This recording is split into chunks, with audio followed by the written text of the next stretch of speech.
Saudara, kita bicara mengenai Pantekosta. Nah, pada waktu Tuhan Yesus naik ke sorga, dia memberikan satu pesan yang sangat penting kepada murid-muridnya, yang tertulis dalam Kisah Rasul pasal 1 ayat 4. Saya membacakannya lagi kepada saudara.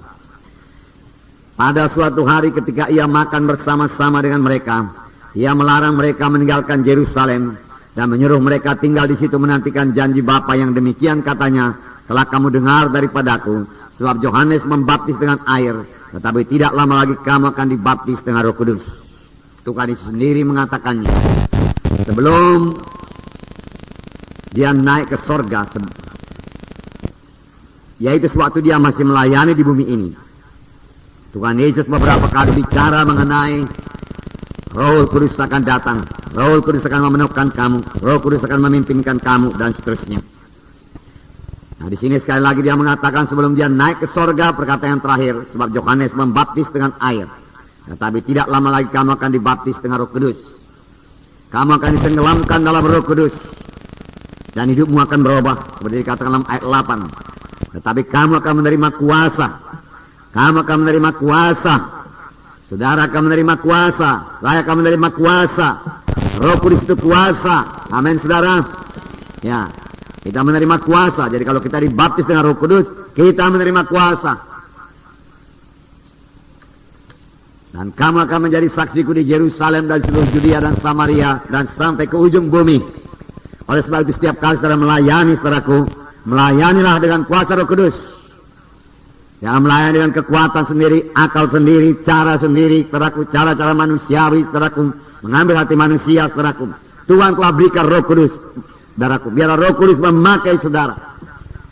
Firman Tuhan berkata, kamu akan beroleh kuasa. Apa yang sangat dibutuhkan dalam pekerjaan Tuhan? Kuasa. Kuasa.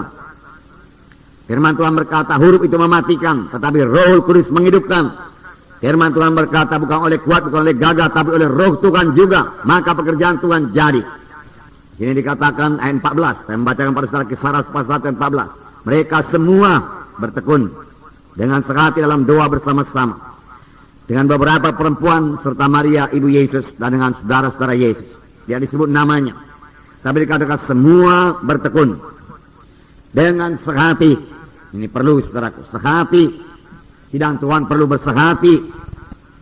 Doa yang bersehati, saudaraku, besar kuasanya. Doa yang bersehati menurunkan kuasa Tuhan. Bertekun artinya tidak mudah menyerah.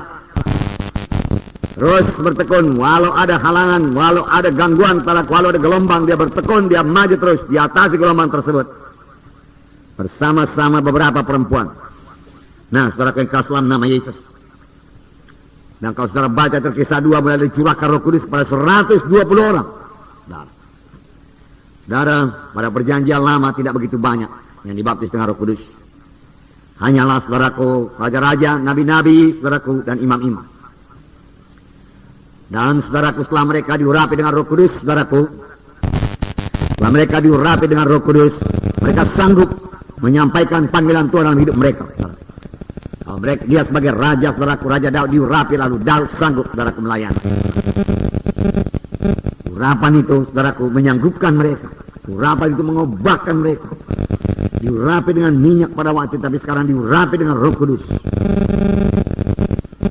Memberikan mereka pengertian baru setelah mereka diurapi dengan Roh Kudus. Kuasa Tuhan bekerja dalam pelayanan mereka, saudaraku, setelah mereka diurapi dengan minyak itu, diurapi dengan Roh Kudus, saudaraku. Nah, saudaraku, Musa sangat menginginkan supaya semua bangsa Israel, saudaraku, dipenuhkan dengan Roh Kudus. Tapi keinginan Musa ini tidak kesampaian, belum waktunya. Musa sudah merasakan bagaimana jamaah Roh Kudus dalam hidupnya. Musa sudah merasakan bagaimana Roh Kudus mengubahkan hidupnya.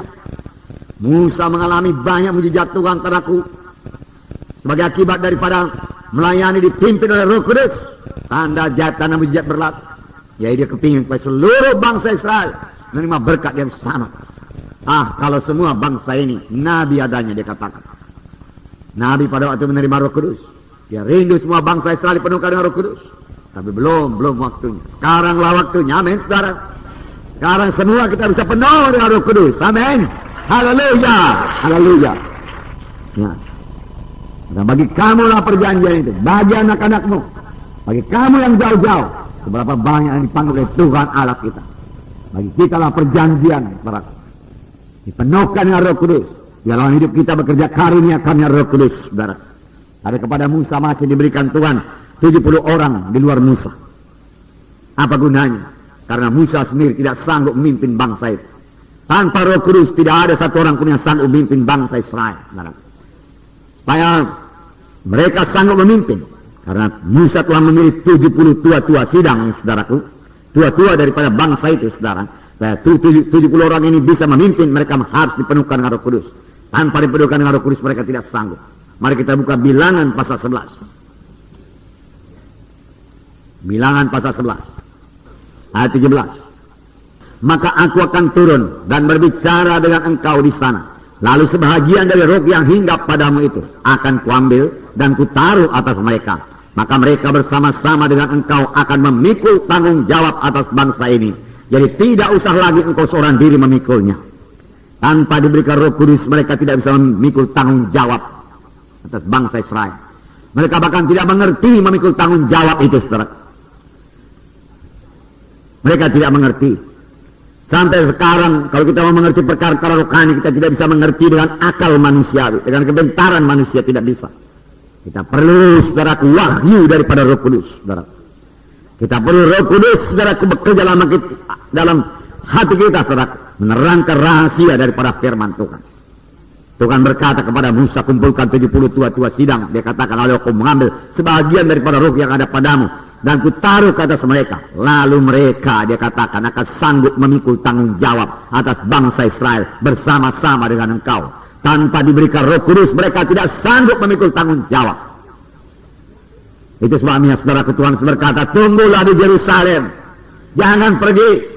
Kamu tidak akan sanggup menegakkan perintah agung kalau bukan dengan Roh Kudus. Tuhan berkata, tunggu sampai kamu lengkap dengan kuasa dari Maha Tinggi.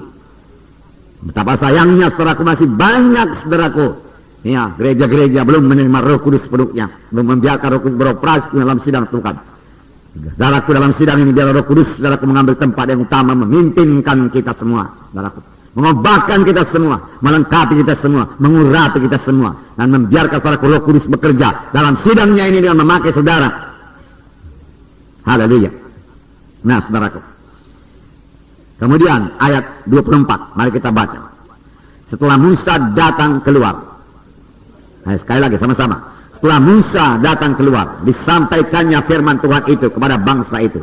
Ia mengumpulkan 70 orang dari para tua-tua bangsa itu dan menyuruh mereka berdiri di sekeliling kemah. Lihat, saudara, ini orang yang penuh dengan Roh Kudus. Saudara, dia tidak kesulitan akan firman Tuhan. Dia dengar suara Tuhan. Dia pula sidang. Lalu firman Tuhan sini berkata, disampaikannya firman Tuhan itu. Mengapa dia bisa menyampaikan firman Tuhan? Dia sudah terima lebih dahulu firman Tuhan. Amin. Ya. Saudara mau melayani, terima dulu daripada Tuhan. Itu yang sampaikan kepada jiwa-jiwa. Amin. Ya. Nah, Roh Kudus yang bicara. Disampaikannya firman Tuhan. Dan karena disampaikannya, apa yang dikatakan Tuhan? Tuhan meneguhkan firman-Nya. Tuhan menggenapkan firman-Nya. Nah, ini pelajaran bagi kita. Kalau ada hamba Tuhan tidak menyampaikan daraku firman yang seturut dengan kehendak Tuhan, maka Tuhan tidak akan meneguhkannya. Oleh sebab itu perlu persekutuan yang erat dengan Roh Kudus. Nah, supaya kita dengar suara Tuhan. Musa mendengarkan suara Tuhan. Haleluya. Ayat 25. Mari kita baca. Lalu turunlah Tuhan dalam awan dan berbicara kepada Musa. Amin. Bicara kepada Musa lagi. Tuhan suka bicara sebenarnya. Dia mau menceritakan banyak perkara kepada kita. Tapi banyak anak-anak Tuhan tidak siap sedia. Tidak mengharapkan Tuhan bicara, tidak ekspektan dia, tidak menunggu. Firman Tuhan berkata, siapa yang menantikan Tuhan akan membarui kuatnya. Menantikan Tuhan dengan merindukan suara Tuhan. Haleluya. Terima kasih Tuhan. Kemudian diambilnya sebagian dari roh yang hinggap padanya dan ditaruhnya atas ke-70 tua-tua itu. Ketika roh itu hinggap pada mereka, kepenuhanlah mereka seperti nadi. Tetapi sudah itu tidak lagi. Kepenuhan seperti nadi. Tetapi seterusnya tidak begitu limpah lagi. Dengan kata lain, pada waktu itu saudaraku, Nabi selalu penuh dengan Roh Kudus. Nabi selalu menerima berita daripada Tuhan. Amin. Oleh sebab itu Nabi pada zaman perjanjian lama dengan mudah berkata, dengarlah sabda Tuhan. Karena dia dengar dari Tuhan. Dari mana dia dengar? Dari Roh Kudus yang dikaruniakan Tuhan kepadanya.